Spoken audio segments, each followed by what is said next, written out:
네, 여러분 안녕하십니까. 바로보는 TV 옴부즈맨의 김승재입니다. 지난주 연합뉴스TV에서는 북한의 ILBM 발사 관련 뉴스와 함께 미국 공화당 대선 경선 소식 등 다양한 뉴스들을 전해드린 바 있는데요. 먼저 지난주 주요 뉴스부터 정리해보겠습니다.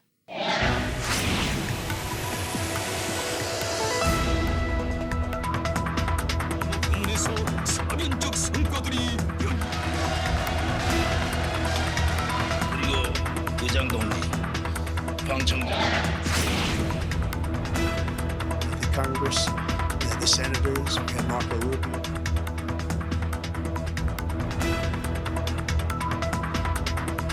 We're taking our equipment and the soldiers. 시작이 됩니다. 사회가 빠르게 변화하고 있는 지금 교육의 중요성을 교육 혁신 모델이 운영될 수 있도록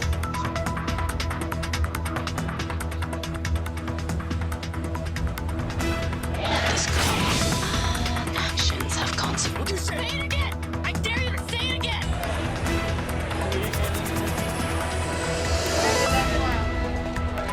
Great actress up here with Jake. Really wanted to make a show.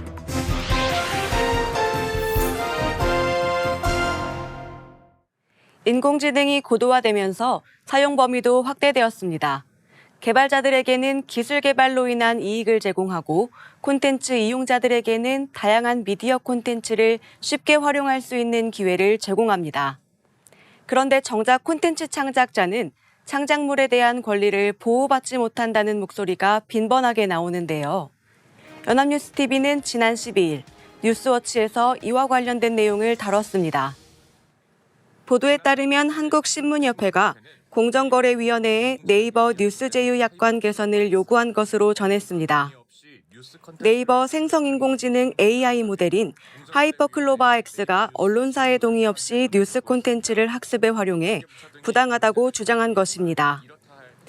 이 문제에 대해 관계부처에서는 논의가 진행되고 있지만 이미 포털이나 카페 등에서 사용자들이 퍼나른 기사를 쉽게 찾아볼 수 있고 AI 학습에 수없이 사용됐을 것으로 추정되어 뾰족한 해결책이 없는 상황이라고 전했습니다. 뿐만 아니라 개인의 저작권이나 초상권 등의 침해 소지에 대해서도 언급하면서 복잡한 신고 절차와 피해 입증의 어려움으로 인해 플랫폼 서비스 제공자가 직접 나서지 않으면 마땅한 방법을 찾기 어렵다고 설명했습니다. 이와 관련하여 대형 플랫폼 사업자가 자신의 우월적 지위를 이용해 창작자들의 권리를 제한한 행위를 엄중하게 제재한다는 취지의 공정거래위원회 관계자의 말을 덧붙였습니다. 아울러 생성형 인공지능 챗GPT의 개발사 오픈AI가 저작권 관련 줄소송을 당해 전 세계의 관심이 집중되고 있다고 전했습니다. 생성형 인공지능이 다양한 비즈니스 기회를 제공하고 있습니다. 단순히 기존 데이터를 분석하는 것을 넘어 사용자의 요구에 따라 학습된 데이터를 바탕으로 다양한 콘텐츠 창작이 가능한데요. 많은 분야에서 활용되는 만큼 무한한 잠재력을 지니고 있기 때문입니다. 기대가 큰 만큼 이에 대한 우려도 깊어지고 있는데요. 보도에서는 생성형 인공지능과 뉴스 콘텐츠 저작권 이슈에 주목하면서 네이버 제휴약관의 개선을 요구하는 목소리를 담아 생성형 인공지능의 양면에 대해 생각해 볼 수 있었습니다. 다만 어떤 부분이 문제로 지적되고 있는지를 짚어주었다면 시청자들의 충분한 이해를 도왔을 것으로 보입니다. 이 외에도 웹툰이나 소설 등의 저작권 침해와 관련된 문제 제기도 쉽게 찾아볼 수 있는데요. AI와 저작권 보호에 대한 문제가 빈번하게 대두되고 있지만 구체적인 해결책이 마련되지 않은 상황입니다. 국내외에서는 이와 관련하여 어떤 논의가 되고 있는지도 함께 설명해 주었다면 시청자들이 창작자의 권리 보호와 생성형 인공지능의 발전에 대해 고민해 볼 수 있는 기회를 제공했을 것으로 생각됩니다. 추후 관련 사안에 대한 구체적인 내용이 전달될 수 있길 기대합니다. 최근 유명 가수의 콘서트나 인기 있는 공연의 티켓을 구하기가 어려운데요. 그 이유로는 암표를 꼽을 수 있습니다. 티켓을 예매하지 못했을 때 암표를 구매하는 현상은 어제 오늘의 일이 아닌데요. 팬데믹 이후 비대면을 통한 문화가 확산되면서 암표가 더욱 기승을 부려 관련법 제정을 촉구하는 목소리가 확산되고 있습니다. 지난주 연합뉴스TV에서는 이에 대한 내용을 다뤘습니다. 먼저 지난 13일 오전 10시 뉴스에서는 인기 있는 공연 티켓 구입이 어려워지고 있는 현상을 짚어봤습니다. 보도에서는 가수 장범준과 성시경의 콘서트에서 안표상으로 인해 공연을 보려는 일반 예매자들이 피해를 입은 사례에 주목했습니다. 이와 함께 코로나19 이후 안표 거래가 더욱 활개를 치게 된 원인으로는 모바일 거래의 활성화를 꼽았고 안표 단속을 피하기 위해 매크로 프로그램을 돌려 대리 티켓팅을 하는 대표적인 사례도 언급했습니다. 그러나 안표상을 처벌하는 적절한 법이 없어 기존 예매를 모두 취소하고 티켓 구매 희망자들을 대상으로 추첨을 하거나 안표 거래를 단속하는 등 가수들이 직접 나서서 불법 거래에 대한 방안을 내놓았다고 설명했습니다. 이와 관련하여 공연산업 관계자는 안표 구매자 및 판매자 모두 처벌할 수 있는 규정의 필요성과 관련 법 제정이 시급하다고 주장했습니다. 이어서 지난 16일에는 유명 가수들의 콘서트 티켓 안표 사기 가해자의 실형 선고 소식을 다뤘습니다. 보도에 따르면 직거래 어플리케이션을 통해 임영웅, 아이유, 블랙핑크의 콘서트 티켓을 판매한다며 피해자들을 유인했고 6억여 원을 편취한 것으로 조사되었습니다. 이에 대해 재판부는 사기 사건으로 기소돼 재판 중에 있음에도 동종 범행을 계속해 엄중한 처벌이 필요하다고 판단하여 징역 6년을 선고했다고 전했습니다. 공연뿐만 아니라 인기 스포츠의 대형 이벤트가 있을 때 관련 소식으로 쉽게 접할 수 있는 것이 안표 거래에 대한 내용입니다. 최근에 와서야 이에 대한 문제가 주목받게 된 이유는 보도에서 언급한 것처럼 온라인을 통한 예매의 활성화를 꼽을 수 있습니다. 온라인에 익숙하지 않은 중장년층이 직접 티켓을 예매할 수 없어 웃돈을 주고 안표를 구매하는 사례가 증가했는데요. 대표적으로 가수 임영웅의 콘서트 티켓은 안표 거래 가격으로 수백만 원 이상이 호가되기도 했습니다. 이 외에도 보도에서는 타인을 대신해 일정 금액을 받고 매크로 프로그램을 통해 부정한 방법으로 티켓을 취득하는 사례와 관련 사기에 대한 처벌 내용 등을 소개하면서 안표 거래의 현실을 들여다볼 수 있게 했습니다. 또한 이를 처벌할 수 있는 적절한 법안이 없어 부정 거래된 표에 대해 공연 관련자가 직접 나서서 처리하는 실정을 보여주어 관련 법 제정의 필요성을 파악할 수 있었는데요.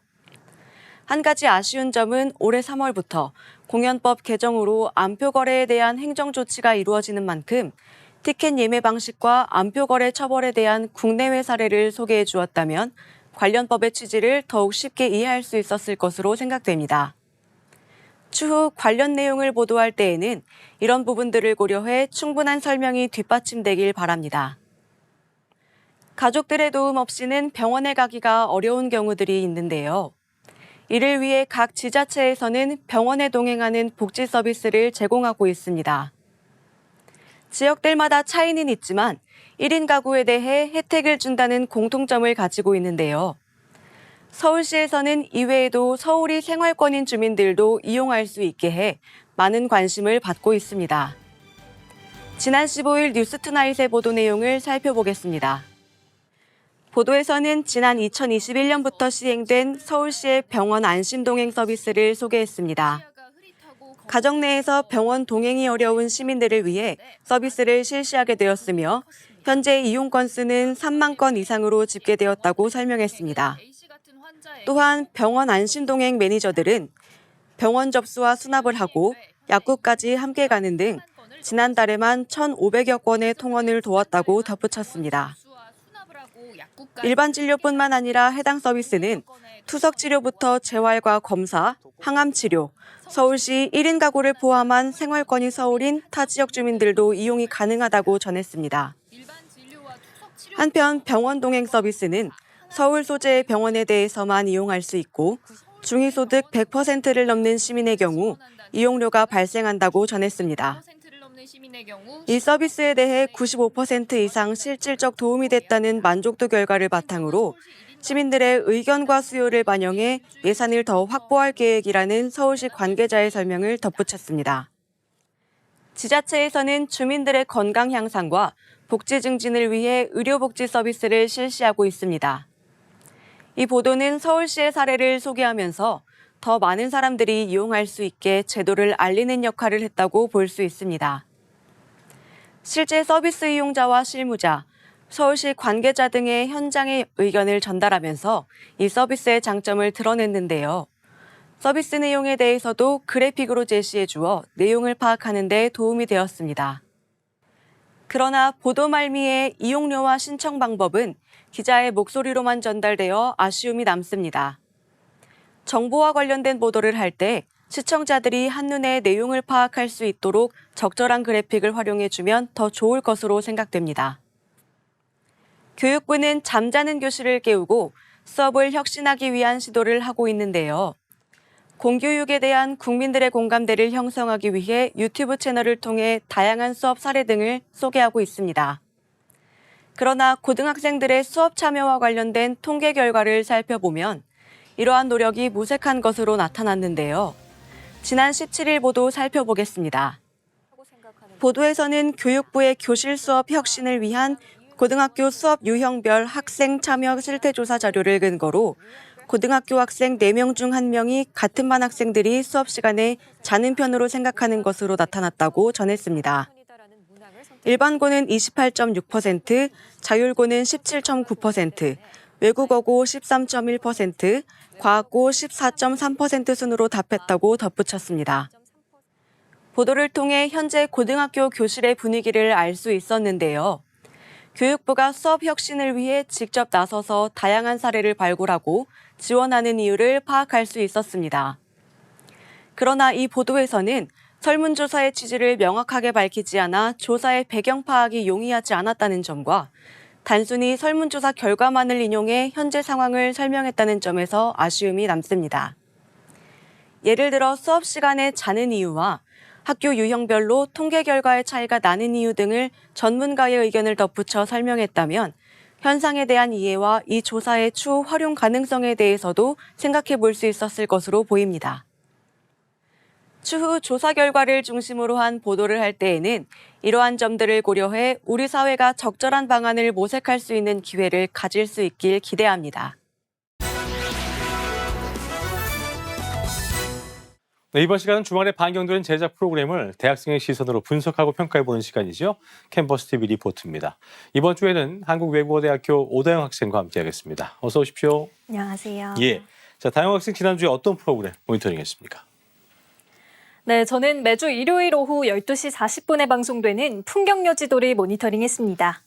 지난 14일에 방송된 풍경여지도에서는 세계에서 가장 여행하고 싶은 곳으로 떠오르고 있는 도시 서울에 대해 다뤘는데요.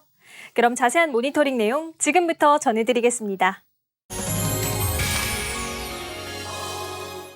방송은 서울의 심장부인 광화문에 대해 소개하며 시작됩니다. 조선시대 왕의 보금자리였던 경복궁 뒤편에 위치한 청와대가 오늘 여행의 출발점인데요. 2022년 5월 9일까지 사용한 대한민국의 대통령 집무공간인 청와대는 푸른 파도가 물결치는 듯한 청기화 때문에 붙여진 이름이라고 합니다. 속살을 꽁꽁 숨겨두었던 청와대가 그 문을 활짝 연 지도 벌써 1년이 훌쩍 넘었는데요. 청와대는 2022년 5월 10일 무려 74년 만에 전면 개방됐습니다. 궁궐 건축 양식을 적용한 팔작 지붕에 한식 청기화를 올린 본관은 1991년 9월 4일에 신축된 곳으로 청기화만 약 15만 장이 사용됐다는데요.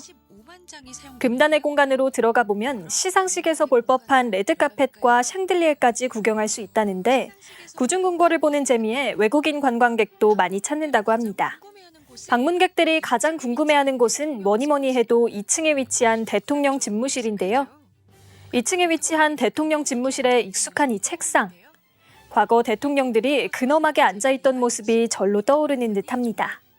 입구부터 책상까지의 거리만 15m라고 하니 정말 방대한 공간인데요.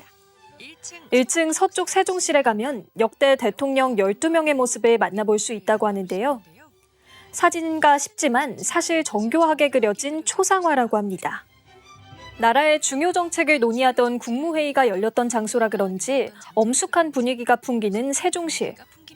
그에 반해 청와대 안주인 영부인의 공간인 무공화실은 우아하면서도 기품이 넘치는데요. 벽면을 채운 역대 영부인들의 모습들은 초상화가 아닌 실제 사진들이라고 합니다.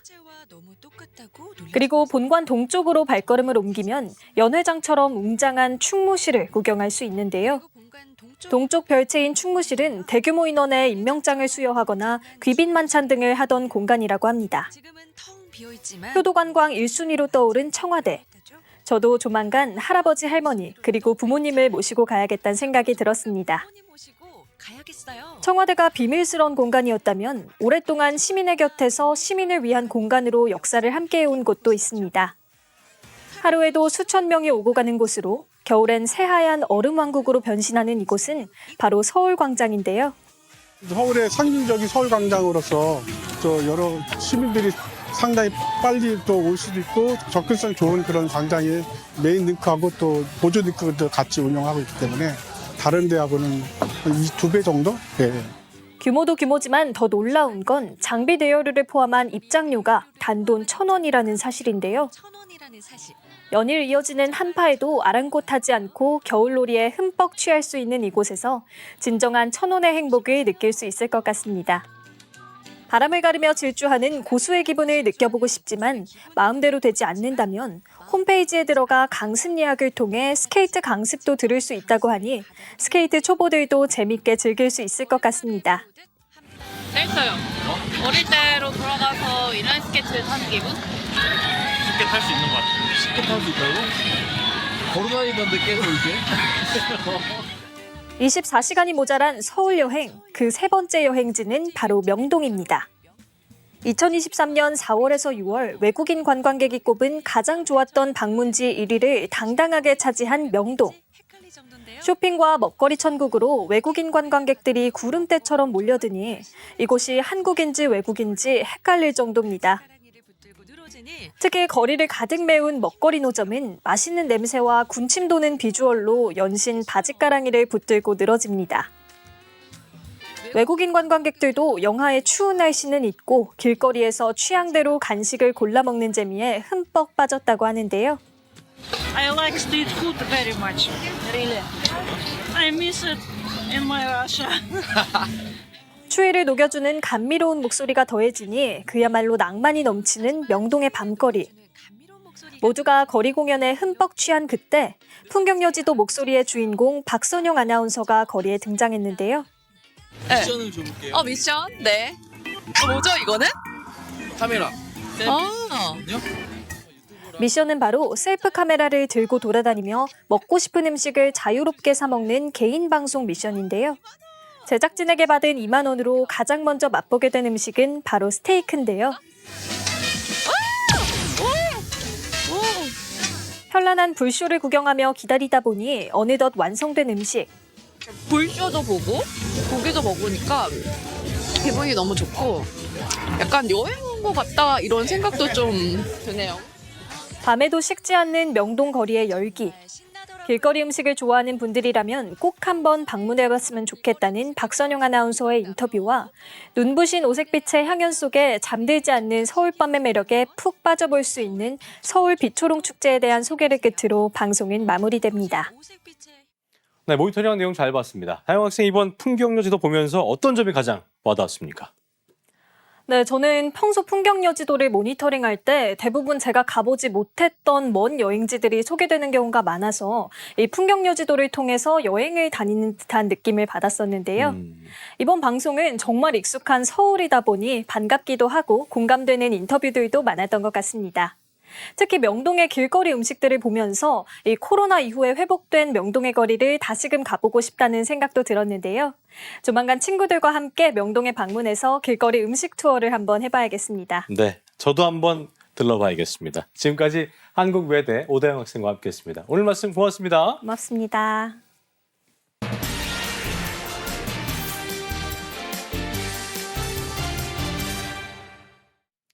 전국에 준공 30년을 넘긴 아파트는 173만 가구에 이릅니다.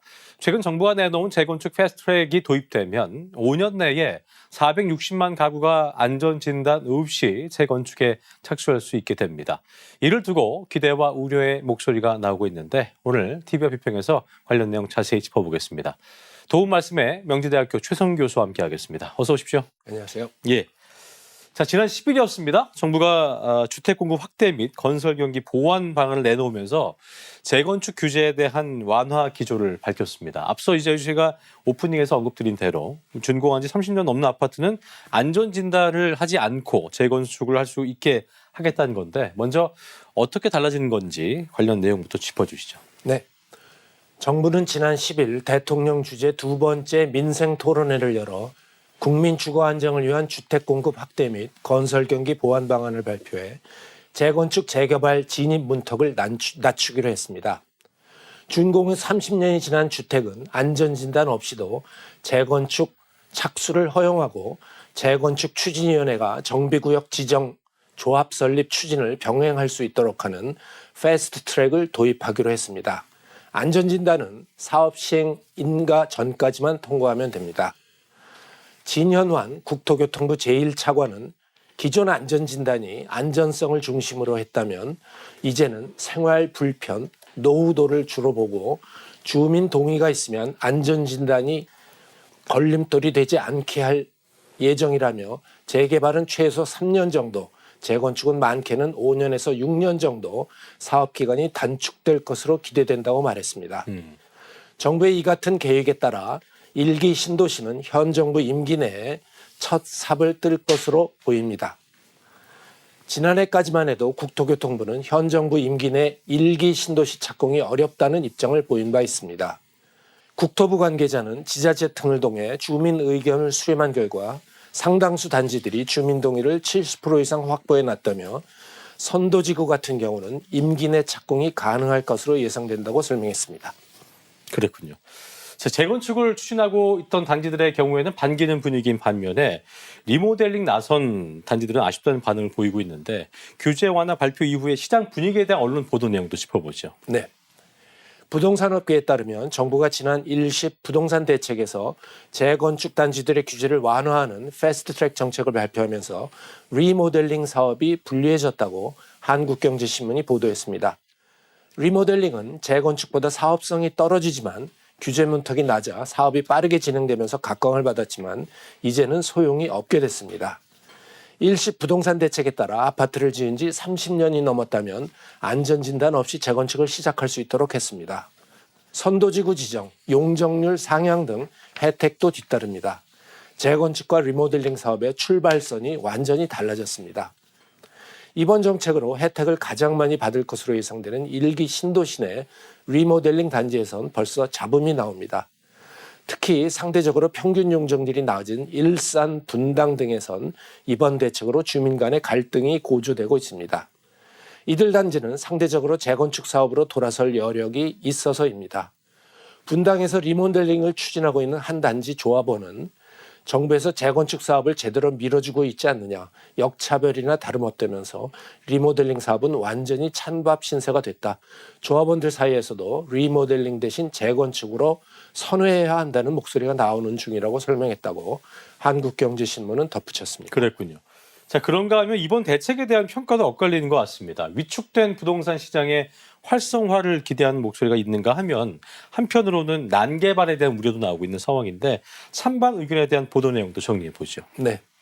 동아일보는 부동산 대책이 발표된 지난 10일 사설에서 부동산 시장의 왜곡을 막기 위해 불합리한 규제는 합리화했겠지만 그렇다고 규제를 한꺼번에 마구 풀었다가 자칫 집값 불안 등의 불씨를 키울까 우려스럽다면서 여러 지역에서 재건축 사업이 한꺼번에 몰리지 않도록 순차적인 공급 전략을 준비하고 비아파트 규제 완화에 따른 난개발에도 대비해야 한다면서 당장의 선거가 아니라 전체 시장의 안정을 고려한 거시적이고 합리적인 부동산 정책의 마련이 시급하다고 주장했습니다.